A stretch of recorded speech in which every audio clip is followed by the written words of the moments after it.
Bonjour à tous et bonne solennité de la fête de Saint-Joseph. J'aimerais aujourd'hui contempler avec vous, considérer deux aspects du cœur de Saint-Joseph.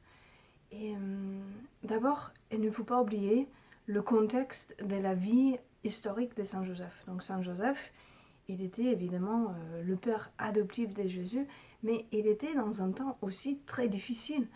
Et il était sûrement plein d'incertitudes et des confusions, parfois de peur. Et cependant, il avait ce cœur confiant du Fils. Et je pense que contempler cela aujourd'hui pourrait nous aider.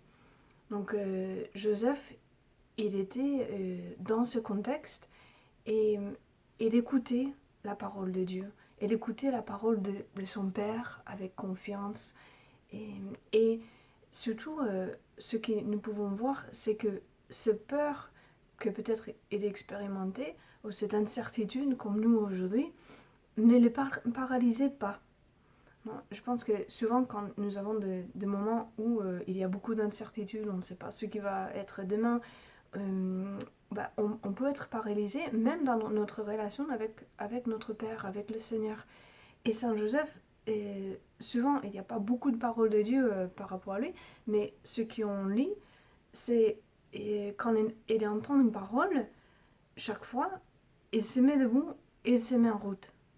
Quand l'ange lui dit de prendre Marie comme épouse, il se met debout et il prend Marie. Quand l'ange lui dit de partir en Égypte, il se met debout et il part en Égypte. Donc à chaque fois, on voit le mouvement. Il n'est pas paralysé. Cette parole de Dieu devient pour lui, pour son cœur de fils, le confort, devient pour lui le mouvement et le moteur, on pourrait dire, dans ces moments d'incertitude, dans ces moments de confusion ou de peur. Donc ça, c'est un aspect. Le deuxième aspect, ce serait son cœur de père. Donc il était le père adoptif de Jésus.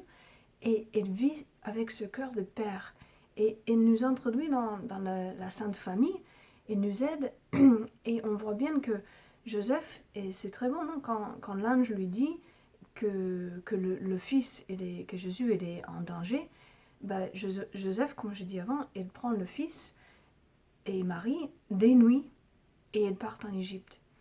La nuit, évidemment, c'est parce que c'était plus sûr, c'était moins dangereux, mais aussi on pourrait le lire comme la nuit spirituelle ou la nuit de l'incertitude, la nuit de la souffrance qui traverse notre monde aujourd'hui.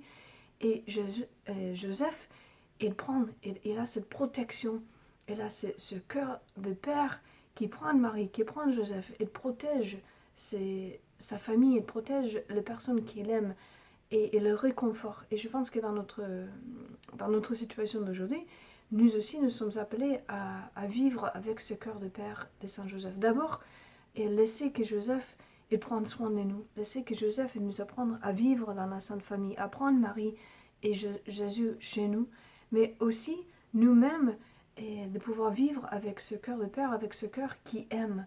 Nous sommes peut-être confinés dans nos familles, et donc il faut vivre avec cette grande patience qui n'est pas toujours facile de vivre avec ces mêmes personnes dans nos familles, dans notre communauté.